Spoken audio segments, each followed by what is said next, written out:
Hello guys, welcome back. चलिए आगे बढ़ते हैं। तो हमने लास्ट पार्ट में क्या पढ़ा था? ठीक है, लीडरशिप पूरा कंसेप्ट पढ़ा था। स्ट्रैटेजिक लीडर क्या होता है, उसका क्या काम होता है, और हमने 9 डिफरेंट रोल्स पढ़े जो उसको करने होते हैं। ठीक है, आगे बढ़ते हैं। इस पार्ट में बहुत मजा आने वाला है सर, और हम इस पार्ट में पढ़ेंगे कि आपका रोल क्या होने वाला है एज अ कंपनी सेक्रेटरी। आप इस पूरे प्रोसेस में कहाँ स्टैंड करते हो, क्या क्या कंट्रीब्यूट आप करते हो as a professional, as a company secretary, वो हमको यहां पे पढ़ना है। ठीक है, आ जाओ। तो पहले पूरा आपको बढ़ा चढ़ा के सब बताया गया है कि भाई आप कौन हो, पहले कंपनी सेक्रेटरी होता कौन है वो आपको पूरा बताया गया है। क्या अलग अलग रोल्स अलग अलग लॉ में आपको दिए गए हैं, कितना इंपॉर्टेंट रोल, कितनी इंपॉर्टेंट रिस्पॉन्सिबिलिटीज एक कंपनी सेक्रेटरी के ऊपर दी गई है, तो वो सब पहले इंट्रोडक्शन में दिया गया है। ठीक है, let's start. Strategic management, functions and importance. ठीक है, functions and importance of company secretary. ठीक है, प्रोफेशनल्स लाइक कंपनी सेक्रेटरी। तो पूरा ठीक है जर्नी दी है कंपनी सेक्रेटरी की। A lot has change since the passage of Indian companies act 2013.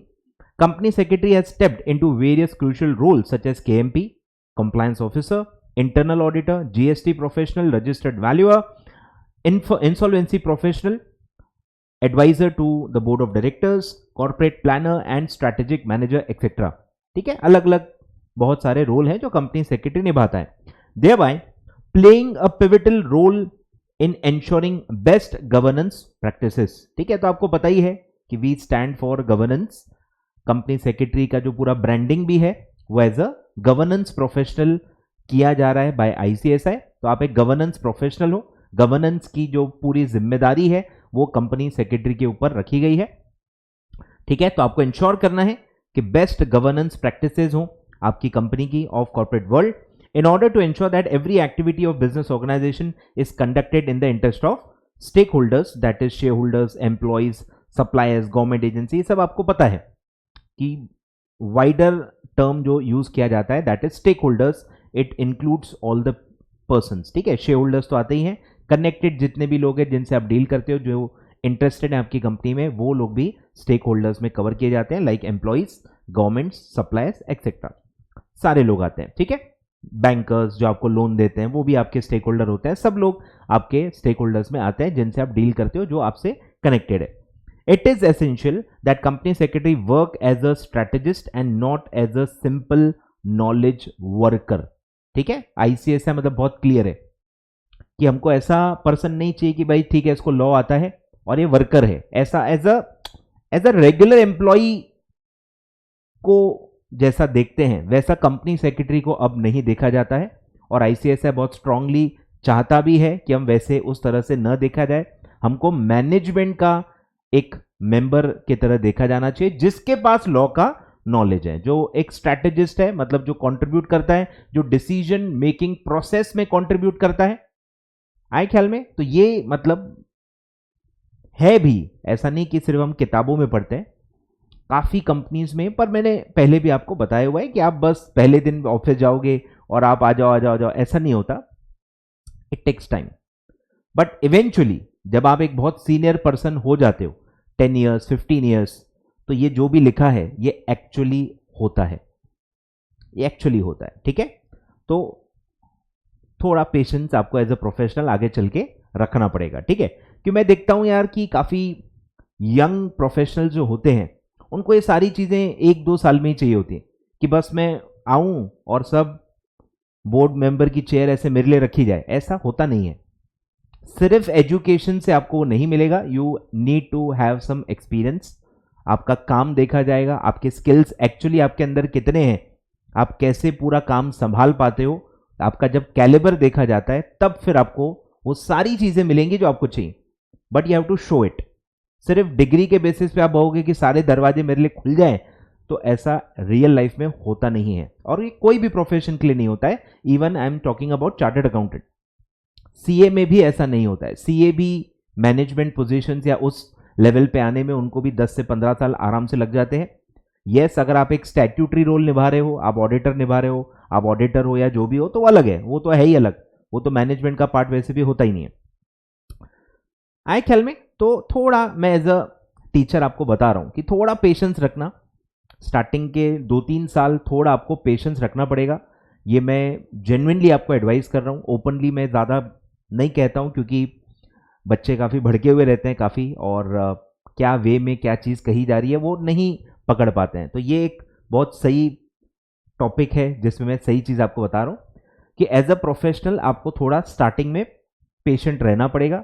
Salaries जो आप चाहते हो उतनी आपको माइट भी न मिले, बट निराश होने की बिल्कुल भी जरूरत नहीं है। इवेंचुअली आप देखोगे कि जहां आपको होना चाहिए आप वहां जरूर पहुंच जाओगे। थोड़ा आपको बस पेशेंस रखना पड़ेगा और चीजें फॉल इन प्लेस हो जाती हैं। इनिशियली थोड़ा सा ही दिक्कत है, इनिशियली हल्की सी दिक्कत है, और ये आपको अगर आप वैसा माइंडसेट लेके चलोगे तो आपको दिक्कत नहीं होगी। लोग किसको दिक्कत होती है? जिनका माइंडसेट वैसा नहीं है, जो चाहते हैं मैं आऊं और बस मेरे को ताज पहनाया जाए, 50 लाख की सैलरी मेरे बैंक अकाउंट में आ जाए। ऐसे नहीं होता। आए ख्याल में? थोड़ा एक्सपेक्टेशन रियलिस्टिक रखो। धीरे धीरे जैसे जैसे आप अपना काम दिखाओगे, आप अपना कैलिबर दिखाओगे, टीम के साथ आप काम करोगे, कंट्रीब्यूट करोगे, जब आप अपनी वैल्यू शो करोगे तब वो सारे नंबर्स आपको दिखेंगे। बिलीव मी, वो सब नंबर्स जो आप चाहते हो ना सैलरी में, वो आपको सब मिलेंगे। बस आपको थोड़ा सा 3-4 साल 5 साल अपना कैलिबर दिखाना पड़ता है और उसके बाद आपको सब चीजें मिलती है। ठीक है, चलो। और मैं अपना भी बता सकता हूं, ठीक है, कि मुझे भी आई थिंक जो 1.5 साल मैंने जॉब किया था, 1 आध साल के बाद थोड़ा मुझे ऐसा लगा कि हाँ लोगों ने मुझे एक्सेप्ट किया है। सोचो, मैं सीए था, मैं रैंकर था, फर्स्ट अटेम्प्ट था, सबसे यंग था, बट स्टिल मुझे भी 1 साल लग गया था just to fit in, just to, समझ रहे हो ना, एक एक्नॉलेजमेंट के लिए कि हाँ भाई मैं जेन्युइनली सीए हूं, मुझे सब आता है और मैंने पूरा हार्डवर्क करके सब किया हुआ है and I deserve to be here. इसमें मुझे 1 साल लग गया था। 1 साल के बाद लोगों ने एज अ टीममेट मुझे रिकॉग्नाइज किया कि नहीं यार ये बंदा खतरनाक है, मतलब बहुत ही यंग है लेकिन इसका जो काम है वो उसके एज के काफी ऊपर है। और आप देख सकते हो काफी मेरे जो टीममेट्स थे आईसीआईसीआई बैंक में, उन्होंने लिंक्डइन पे मेरे बारे में फीडबैक भी दिया हुआ है। उस वक्त मैं सिर्फ 22 ईयर्स का था, 22। आप उस एंगल से उसको पढ़ोगे तो आपको समझेगा कि वो कितनी बड़ी अचीवमेंट थी।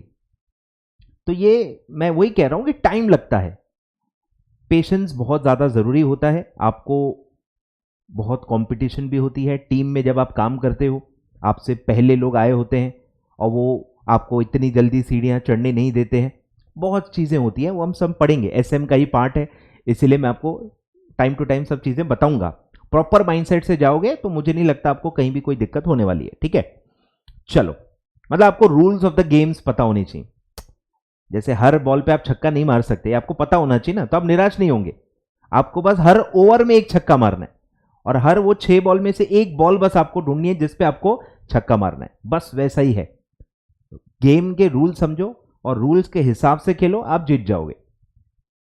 चलो, तो company secretary is required to contemplate, contemplate मतलब उसको सोचना पड़ता है, उसको विजुअलाइज करना पड़ता है, उसको एस्टिमेट करना पड़ता है कि क्या होगा, हम 5 साल आगे, मतलब लॉ कहां जाएगा, क्या टाइप के रूल्स आ सकते हैं, क्या कॉम्प्लायंसेस हो सकते हैं, हमको कैसे एडॉप्ट करना चाहिए, ये सब भी आपको सोचना पड़ेगा। Contemplate the future changes in the political, economical, social, technological, legal environment and its impact on the industry. जो इंडस्ट्री में आप हो, आईटी इंडस्ट्री में हो, या आप मैन्युफैक्चरिंग में हो, या आप रिटेल सेक्टर में हो, या आप ट्रेडिंग सेक्टर में हो, या आप टेलीकम्युनिकेशन में हो, बैंकिंग में हो, इंश्योरेंस में हो, आप कौन से इंडस्ट्री से बिलोंग करते हो, उस इंडस्ट्री पे उसका क्या इंपैक्ट होगा, ये आपको एक कॉन्टेम्पलेट करते आना चाहिए, एस्टिमेट करते आना चाहिए, as well as on the company. मतलब ये एक मैनेजमेंट का काम है। सोचो, ये कंपनी सेक्रेटरी का काम नहीं है, पर क्योंकि आप एक की मैनेजरल पर्सनल हो, ये आपको आना चाहिए। ठीक है, तो आपको पॉलिटिकल चेंजेस भी पता होने चाहिए, इकोनॉमिकल, सोशल, टेक्नोलॉजिकल, लीगल तो आपको आता ही है, लीगल एनवायरमेंट तो आपका डोमेन ही है ना, वो तो आप कर ही लोगे, पर ये सारी चीजें भी हैं।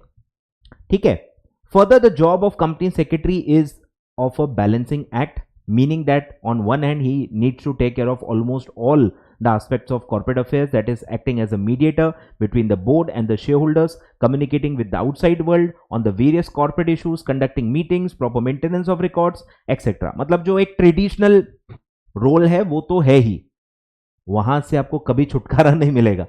मतलब ऐसा कोई दौर नहीं आएगा कि कंपनी सेक्रेटरी को मीटिंग्स कंडक्ट नहीं करने, वो हमेशा से कंपनी सेक्रेटरी का काम रहा है, वो आगे भी रहेगा। पर कंपनी सेक्रेटरी आज सिर्फ वहां तक सीमित नहीं है, बहुत ज्यादा रोल एक्सपांड हो गया है, जो कि बहुत एनकरेजिंग है, बहुत ज्यादा आई थिंक इंस्पायरिंग होना चाहिए आपके लिए कि हम ट्रेडिशनल जो रोल है अभी तक वहीं सीमित नहीं है, हमारा रोल बढ़ते जा रहा है। बट यस, ट्रेडिशनल जो काम है वो रहेगा ही, ठीक है, वो एक डोमिनेंट रोल आपका रहेगा ही। तो मीडिएटर का काम है, कम्युनिकेशन का काम है, हम पढ़ेंगे, एडवाइस करने का काम है, ये सब रहेगा ही रहेगा, ठीक है। कंडक्टिंग मीटिंग्स, आउटसाइड वर्ल्ड से आप बात करो, सारे स्टेक होल्डर से बात करो, कम्युनिकेशन आपका सबसे बड़ा काम है, कंपनी सेक्रेटरी के थ्रू ही सारे कम्युनिकेशंस होते हैं, ठीक है।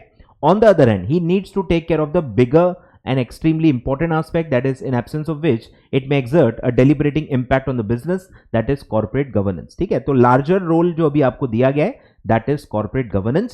corporate governance क्या होता है? way of doing a thing, कोई काम आप कैसे करते हो, आपके क्या systems हैं, आपके क्या procedure है, आपने कैसा setup बनाया हुआ है, ये होता है corporate governance। कि आपको ऐसा स्ट्रक्चर बनाना है कि चीजें अपने आप हो, अपने आप हो, बरोबर। मतलब हर चीज का एक प्रोसेस है, हर चीज के लिए एक डिपार्टमेंट है, तो वो चीजें अपने आप होते रहेंगी। तो आपको इस गवर्नेंस पे ध्यान देना है कि कोई गलत चीज हो तो अपने आप पकड़ी जाए। सिस्टम का प्रोसेस ही ऐसा होना चाहिए कि गलत चीज हो ही ना पाए, हो भी रही है तो जल्दी पकड़ में आए और उसके ऊपर हम एक्शन ले, गवर्नेंस, ठीक है। तो बहुत इंपॉर्टेंट रोल है। और एलओडीआर भी, जगह जगह पे एलओडीआर रेगुलेशंस के रेफरेंसेस आएंगे, वहां पे भी हम पढ़ेंगे। एलओडीआर में भी काफ़ी कॉर्पोरेट गवर्नेंस के रूल्स हैं जो आप पढ़ते ही हो, थोड़ा बहुत आप पढ़ चुके हो, थोड़ा बहुत आप अदर सब्जेक्ट्स में भी पढ़ने वाले हो। इस सब्जेक्ट में इतना नहीं है, बट रेफरेंसेस कहीं कहीं आने वाले हैं, ठीक है। At times while performing his duties he may find himself at a cross road और a dilemma where he needs to choose between the two which is good for the company and which is ethically correct, ठीक है। ये भी आप अपनी जिंदगी में कभी ना कभी तो फेस करोगे, हम भी फेस करते हैं कि मेरे लिए क्या अच्छा है और मेरी कंपनी के लिए क्या अच्छा है। मतलब एक डायलेमा, हमेशा एक कॉन्फ्लिक्ट रहता ही है, और वहां आप कैसे डिसीजंस लेते हो ये बहुत मतलब आपके बारे में बताता है कि आप कैसे पर्सन हो, ठीक है। तो क्या एथिकली करेक्ट है और क्या कंपनी के लिए करेक्ट है। मतलब जो चीज कंपनी के लिए करेक्ट है, हो सकता है कि वो एथिकली गलत हो, वहां पे आप डायलेमा फेस करोगे कि जिसके लिए मैं काम कर रहा हूं, अगर मैं उसके लिए जो करना चाहिए वो करूं, तो as a ethics, as a ethical situation, as a person वो गलत है, वो आपको नहीं करना चाहिए, वो सही नहीं है। मतलब नॉर्मली इन जनरल सोसाइटी में जहां आप रहते हो वो सही नहीं है, पर वह कंपनी के लिए सही है। जैसे कुछ कंप्लेन्स आती हैं, कंप्लेन्स पे आपको कुछ एक्शन लेना पड़ता है। कंप्लेन्स अगर आप दबा दोगे तो कंपनी के लिए तो अच्छा होगा, लेकिन एथिकली वो गलत है। चीजों को सप्रेस करना, छुपाना कंपनी के लिए अच्छा हो सकता है, पर एथिकली वो चीजें बहुत गलत है। आपका काम गवर्नेंस का है, आपका काम ट्रांसपेरेंसी का है, आपका काम अकाउंटेबिलिटी का है, तो ये काफी टफ काम है। यहां आपको डायलेमास आएंगे ही आएंगे, और आपको कहीं ना कहीं एथिक्स को जिंदा रखना है, एथिकली काम करना है। भले कंपनी के ऊपर थोड़ा बहुत कुछ नुकसान हो, थोड़ा बहुत कॉस्ट बैठे, थोड़ा बहुत कंपनी को चेंज होना पड़े, तो वो भी आपको टाइम पे करना पड़ेगा। अपनी कंपनी के खिलाफ भी काफी बार हो सकता है आपको खड़ा रहना पड़ेगा, और आपको तैयार रहना पड़ेगा। आपको अपनी नौकरी और अपनी सैलरी, इससे ज्यादा आपको अपने प्रोफेशन को सेव करने के लिए जो रोल आप निभा रहे हो उसको आगे रखना पड़ेगा। और बहुत गट्स लगते हैं इसके लिए, बहुत गट्स लगते हैं कि आप सही के लिए खड़े रहो, क्योंकि आप अकेले रहोगे। प्रॉब्लम यह है क्योंकि बाकी लोग तो अपने जॉब और सब डर डर में रहते हैं कि मुझे निकाल दिया तो, मेरे खिलाफ एक्शन ले लिया तो आपको इससे बियॉन्ड रहना है। आपका एक स्टैट्यूटरी रोल है, तो उसमें आपको फर्म रहना है कि मैं जो कह रहा हूं वो एथिकली लीगली सही है, कंपनी को वैसा करना चाहिए। क्योंकि कैसा होता है ना, ये मैं बता रहा हूं, ये आपको अभी तो आप प्रोफेशनल में हो, आपको पता भी चल गया होगा, कि कॉम्प्लायंस को एज अ बर्डन देखा गया है। ट्रेडिशनली यही चलते आ रहा है।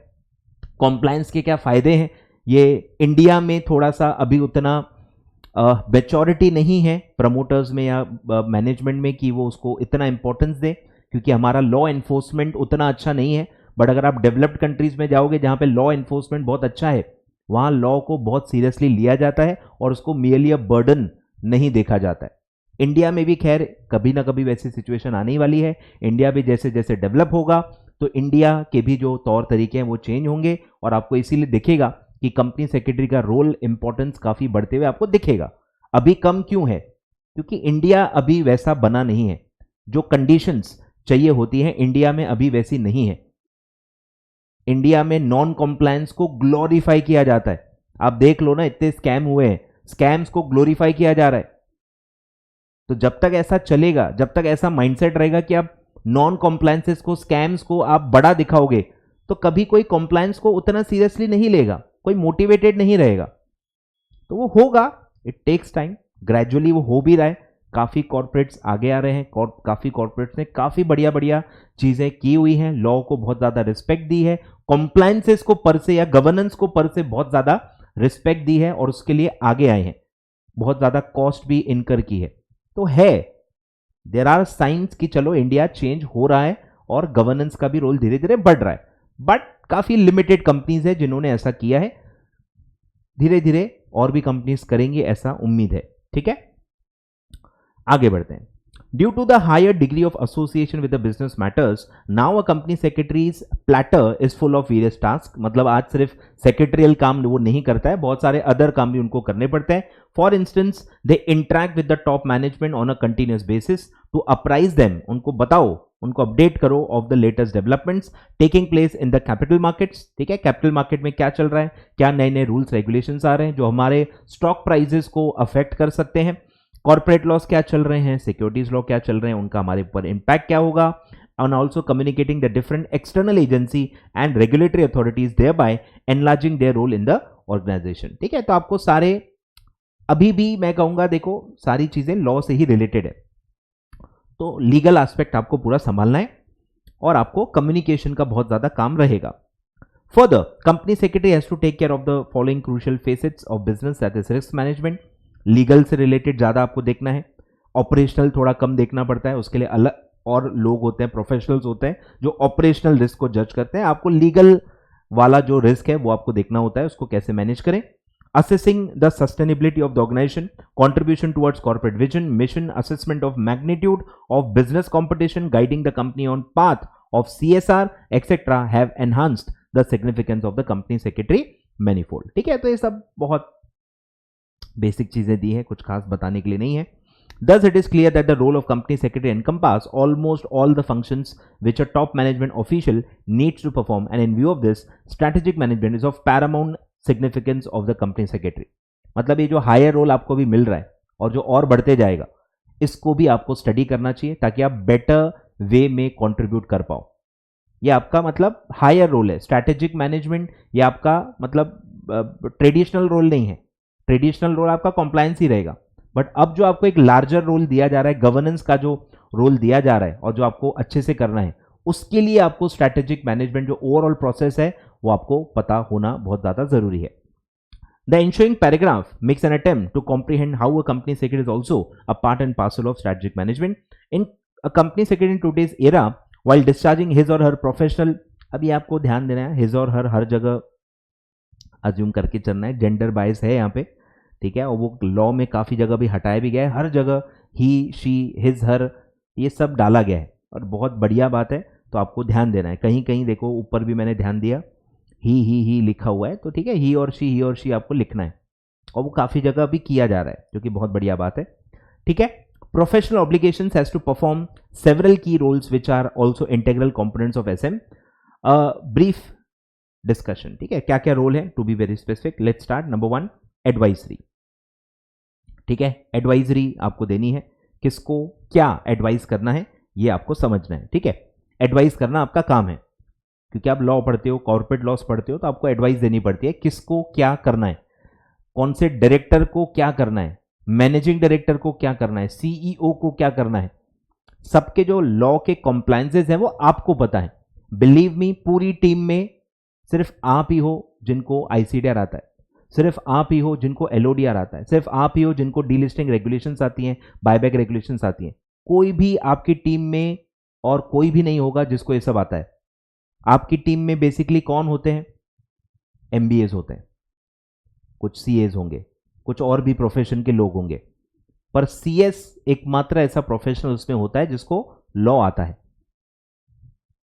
कॉर्पोरेट लॉस की जो कमांड है वो सिर्फ आप ही को रहेगी। बाकी सारे जो लोग होते हैं ना वो अदर क्वालिफिकेशंस वाले होते हैं, काफी साइंस वाले भी होते हैं उसमें, उनको लॉ का कॉम्प्लायंस का कोई जानकारी नहीं। उनको आपको बताना पड़ेगा कि भैया लॉ में ये सब लिखा है, आपको करना है। अगर आप इस पोस्ट पे हो, अगर आप एक एग्जीक्यूटिव डायरेक्टर हो तो आपको ये करना है, अगर आप नॉन एग्जीक्यूटिव डायरेक्टर हो तो आपको ये करना है, अगर आप इंडिपेंडेंट डायरेक्टर हो तो आपको ये करना है। तो ये आपका काम है और ये बहुत ही मतलब रिस्पेक्टफुल काम है। और सारे लोग जाते हैं कंपनी सेक्रेटरी को पूछने कि भैया हमको क्या करना है बताओ, क्योंकि हमको नहीं पता। तो ये सिर्फ आपको ही पता होता है। मैं बता रहा हूं, ये जो आप टेक्निकल चीजें आज आप पढ़ रहे हो इसका बहुत ही ज़्यादा यूज़ होता है आगे, और इससे आपका इंपॉर्टेंस काफ़ी ज़्यादा बढ़ जाता है। तो अच्छे से सारे कॉम्प्लायंसेस पढ़िए। सारे जो टीम के लोग हैं, बोर्ड के जो लोग होते हैं, अलग अलग डेजिग्नेशन जो होती हैं, उनका क्या रोल है ये आपको पता होना चाहिए, क्योंकि आपको बताना है उनको, ये आप ही को बताना पड़ता है, आपसे वो पूछने आएंगे। क्लियर है? एडवाइजरी, सबसे बड़ा role advisory, as an adviser to the board of directors. ठीक है, बोर्ड मेंबर्स को आप एडवाइज करोगे। The company secretary must build a good relationship with them, provide impartial and unbiased advice which is in the best interest of the company। मतलब आप biasness मत रखना, independently बताओ कि भाई लॉ ये आपसे चाहता है। He is required to offer necessary assistance to the chairman with all the development processes including board evaluation. ठीक है, अपन ये एलओडीआर में वही सारे रेफरेंसेस आते हैं कि बोर्ड का इवैल्यूएशन होगा, बोर्ड कैसे काम कर रही है वो सब होता है, इंडक्शन होता है, ट्रेनिंग होता है, सब एलओडीआर में इसके रेफरेंसेस आते हैं। तो वो सब आपको कंपनी सेक्रेटरी को बताना है।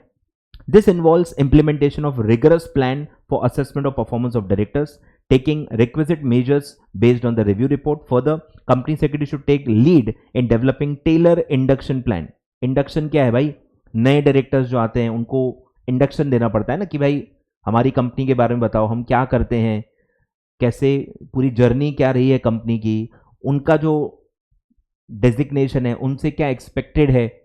तो ये सब इंडक्शन प्रोग्राम में बताया जाता है। जैसे आपको ओरिएंटेशन प्रोग्राम में बेसिक चीजें बताई जाती हैं, तो डायरेक्टर्स को इंडक्शन प्रोग्राम में बताया जाता है। For the new directors and devising a training plan for individual directors and the board, although these task are ultimately responsibility of the chairman. ठीक है, सीएस की ये कोर रिस्पॉन्सिबिलिटी नहीं है लॉ के हिसाब से, पर चेयरमैन को नहीं पता रहता है ना ये सब।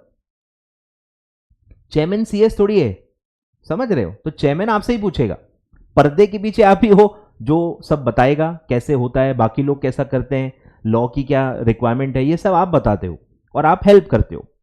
Company secretary can add value by fulfilling और procuring the fulfilment of the best practice governance requirements on behalf of the chairman. तो चेयरमैन को आप ही को बताना है कि भाई ये ट्रेनिंग प्रोग्राम्स कैसे बनने चाहिए, कब देने चाहिए, किसको देने चाहिए, और उसमें क्या इंप्रूवमेंट्स करनी चाहिए, ये सब आप ही को सजेस्ट करनी होती है। तो इसको आपको, इसके बारे में आपको पूरा नॉलेज होना चाहिए, legal as well as other, कि बाकी लोग क्या कर रहे हैं, इसमें क्या आउटपुट निकलना चाहिए, इंडक्शन प्रोग्राम का पर्पस क्या होता है, तो उस प्रोग्राम के कंटेंट्स भी उसी तरह से डिवाइस होने चाहिए। तो ये सब आप उसमें कंट्रीब्यूट करते हो। तो पहला काम है एडवाइजरी, आपको बोर्ड को और चेयरमैन को एडवाइस करना है फॉर डिफरेंट कॉम्प्लायंसेस। फिर आता है communication with the stakeholder. ठीक है, ये तो ट्रेडिशनल पहले से ही चलते आ रहा है, कन्वेंशनल रोल है communication with the stakeholders. अगर आपको शेयर होल्डर से कम्युनिकेट करना है, कंपनी सेक्रेटरी करेगा। अगर आपको अपने लेंडर से बातचीत करनी है, सप्लायर से बातचीत करनी है, हर कम्युनिकेशन कंपनी सेक्रेटरी के थ्रू होता है। ठीक है, और आप सारे जो भी अनाउंसमेंट्स होते हैं, आप लिस्टेड कंपनी के अनाउंसमेंट्स देखोगे या जो भी देखोगे, सब में नीचे सीएस का ही नाम आपको दिखेगा, और ये सब विजिबल है। ठीक है, सिर्फ बातों की बात नहीं है, हर चीज, हर कम्युनिकेशन, स्टॉक एक्सचेंज की फाइलिंग्स, आपको हर जगह सीएस का साइन दिखेगा। तो ये रोल उसी का है। ठीक है, ध्यान दो, communication with the stakeholders. Company secretary is distinctive interface between the board and the management, and as such they act as an important link between the board and the business. मतलब थोड़ा वेग sense में दिया गया है। But आप board और जो भी कनेक्टेड लोग हैं, अब आपको ये पता ही है कि कंपनी का स्ट्रक्चर कैसा है, ओनरशिप शेयर होल्डर्स के पास है, चला बोर्ड ऑफ डायरेक्टर्स रहे हैं, तो ये डिमार्केशन होता है ना, तो यहां कम्युनिकेशन की बहुत ज्यादा नीड हो जाती है। शेयर होल्डर्स बोर्ड को अपॉइंट करते हैं, तो वो काम कैसे कर रहे हैं, बोर्ड को कुछ भी कहना है शेयर होल्डर्स को तो सीएस के थ्रू कहेंगे, या बाहर की दुनिया को रेगुलेटर्स को कुछ कहना है, समझ रहे हो। तो स्ट्रक्चर ही कंपनी का ऐसा है, वहां कम्युनिकेशन का बहुत ज्यादा इंपॉर्टेंस रहता है, ठीक है। Through effective communication they can coach the management to understanding the expectations of and the value brought by the board. Company secretary also has an important role in communicating with the external stakeholders such as investors and is often the first point of contact for the queries.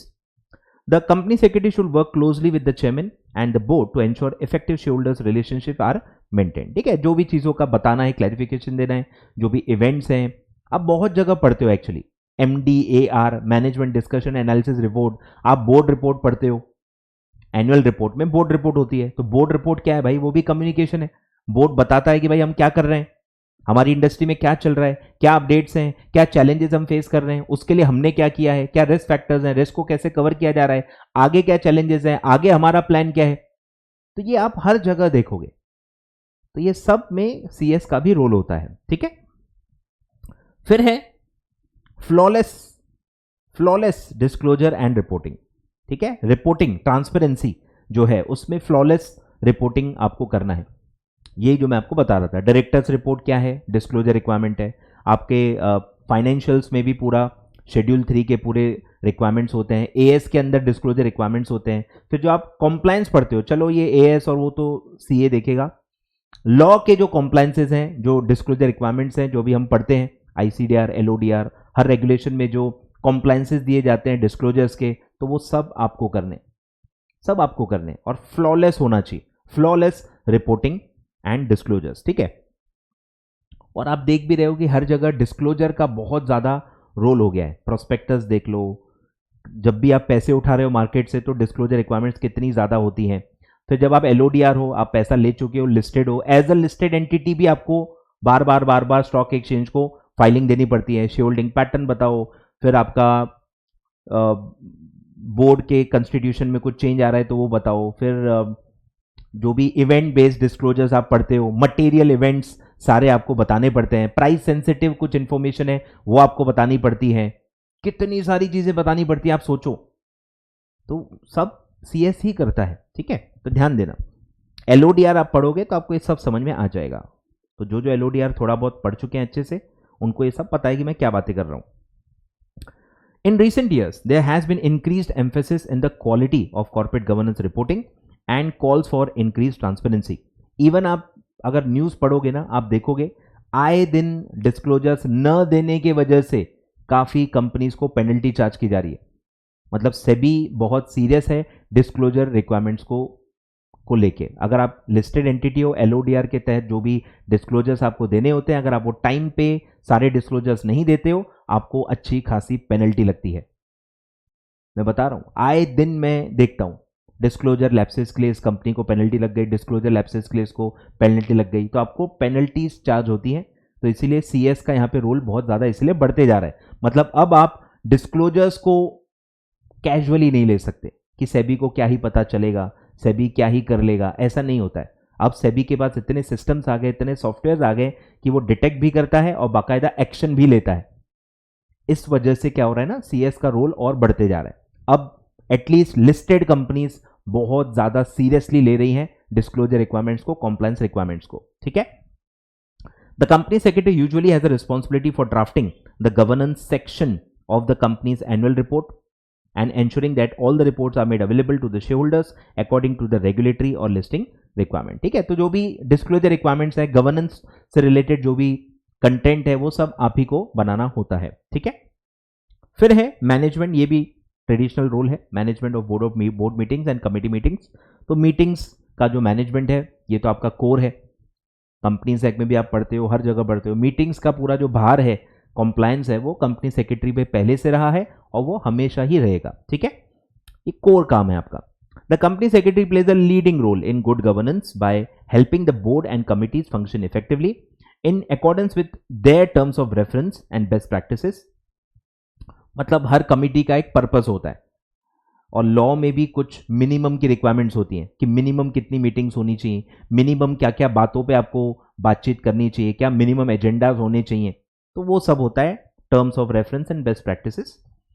Providing support goes beyond scheduling meetings. ठीक है, मतलब सिर्फ meeting schedule नहीं करनी है, उसके बहुत beyond आपका रोल होता है.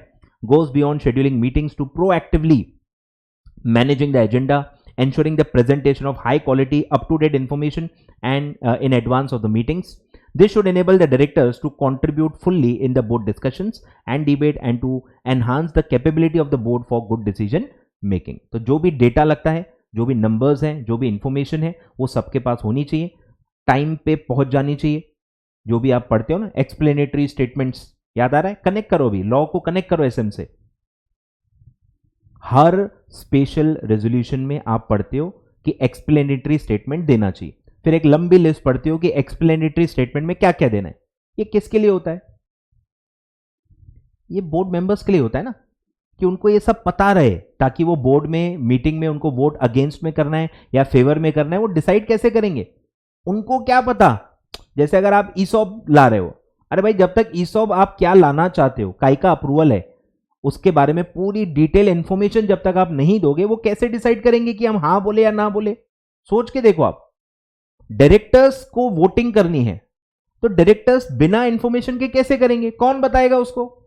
वो जा के क्या एक एक इंसान से पूछेगा?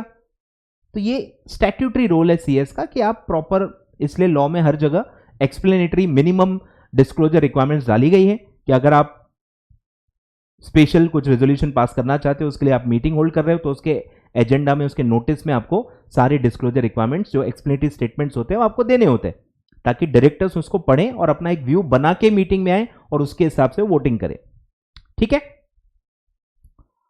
Following meetings company secretary should pursue and manage the follow up action and reporting on the matters arising. Minutes बनाओ, मिनट्स को रिकॉर्ड करो, जो भी फाइलिंग्स हैं, और एलओडीआर में बहुत सारा आप पढ़ते हो. मीटिंग होने के 48 आवर्स के अंदर आपको जो भी है वोटिंग रिजल्ट्स देने पड़ते हैं स्टॉक एक्सचेंज के पास, बहुत सारे कॉम्प्लायंसेस हैं, वो सबका ये फॉलोअप वाला भी काम आप ही को करना है. फिर है कॉम्प्लायंसेस. सबसे इंपॉर्टेंट कॉम्प्लायंसेस आपको करने हैं. In the current scenario business has to adhere to various laws and regulations, failing which it may invite various legal hassles. The company secretary is required to ensure compliance with various laws and regulations, and for so doing, he or she should be conversant with the laws as well as amendments that takes place. For instance, in Indian context, a company secretary has to ensure compliance of following laws, but not limited to. ठीक है, ये काफी important है. Not limited to. Law बढ़ते जा रहे हैं, compliances बढ़ते जा रहे हैं, तो सिर्फ इतना नहीं है, मेन ये है, पर और भी जो अप्लीकेबल लॉज हैं सारे के सारे कंपनी सेक्रेटरी को ध्यान देना है. तो आपके कंपनीज एक्ट, सेबी एक्ट, सिक्रा एक्ट, उसके रूल्स रेगुलेशंस में there under FEMA, consumer protection, depository, environment, जो अभी आजकल आपके सिलेबस में आ गया है, environment and pollution control laws, labour and industrial laws, etcetera etcetera etcetera etcetera हमेशा रहेगा. बहुत सारे लॉज हैं, बहुत सारे सेबी रेगुलेशंस हैं, सब आपको पता होनी चाहिए. और लास्ट है रिप्रेजेंटेशन, कि अगर कंपनी को कुछ रिप्रेजेंट करना है, कोई भी फॉरम में, कोई भी रेगुलेटरी अथॉरिटी, कहीं भी आपको रिप्रेजेंट करना है, तो कंपनी सेक्रेटरी जाता है ऑन बिहाफ ऑफ कंपनी. ठीक है, तो कंपनी सेक्रेटरी का रिप्रेजेंटेशन में बहुत बड़ा रोल है.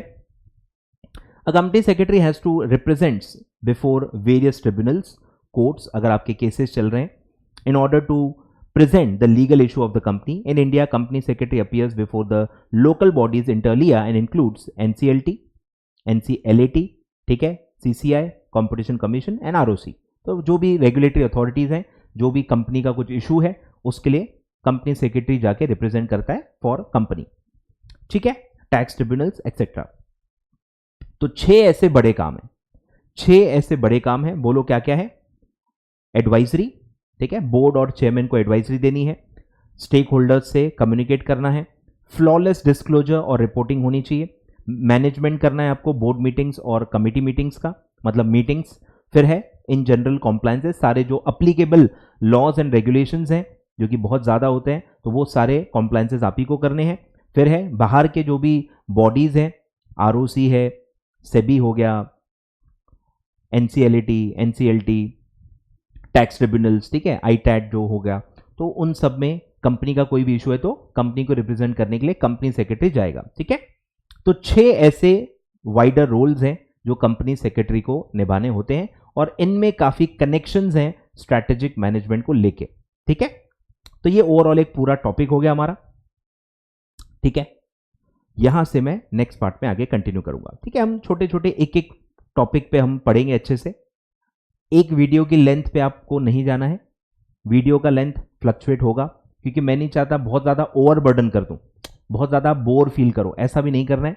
टॉपिक टू टॉपिक चलेंगे, कोई टॉपिक लंबा होगा तो थोड़ा लंबा भी खींच लेंगे, कोई दिक्कत नहीं है, बट टॉपिक टू टॉपिक चलेंगे। तो हमने इस पार्ट में पूरा सीएस का जो रोल है, सीएस के लिए क्यों स्ट्रैटेजिक मैनेजमेंट पढ़ना, जानना, स्टडी करना इंपॉर्टेंट है, ये हमने इसमें पढ़ लिया, ठीक है। क्योंकि उनको जो रोल निभाने हैं उसके लिए एसएम का बहुत ज़्यादा रोल होता है, एसएम की नॉलेज होना बहुत ज़्यादा ज़रूरी है, तभी आप अपना रोल या जो एमर्जिंग रोल है और आप अच्छे से कर पाओगे, ठीक है। तो यहां से मैं नेक्स्ट पार्ट में आगे बढ़ूंगा। नेक्स्ट पार्ट में हम पढ़ेंगे स्ट्रैटेजिक प्लानिंग, ठीक है। प्लानिंग ही है लेकिन स्ट्रैटेजिक प्लानिंग है। जैसे स्ट्रैटेजिक लीडरशिप मैंने बताया था, जो लीडरशिप है वही है लेकिन स्ट्रैटेजिक लेवल की लीडरशिप, वैसे ही प्लानिंग लेकिन स्ट्रैटेजिक लेवल की प्लानिंग। तो हम पूरा देखेंगे प्लानिंग क्या होती है, बेसिक जो मैनेजमेंट का फंक्शन है। मैनेजमेंट क्या है आप पढ़ चुके हो, मैनेजमेंट के अंदर बहुत सारे फंक्शंस होते हैं, सबसे पहला ही फंक्शन होता है प्लानिंग। तो प्लानिंग क्या होता है, फिर स्ट्रैटेजिक प्लानिंग का क्या मतलब निकलेगा वो हम पढ़ेंगे, इसका पूरा प्रोसेस पढ़ेंगे, ठीक है, उसके फायदे नुकसान पढ़ेंगे और फिर आगे बढ़ेंगे। फिर सीएसआर का पूरा टॉपिक चालू हो जाएगा, ठीक है। सीएसआर और बहुत सारे फिर कंपनीज क्या सीएसआर के लिए कर रहे हैं उनके केस स्टडीज हम पढ़ेंगे, ठीक है। चलो नेक्स्ट पार्ट में आगे बढ़ेंगे, strategic planning. Thank you so much.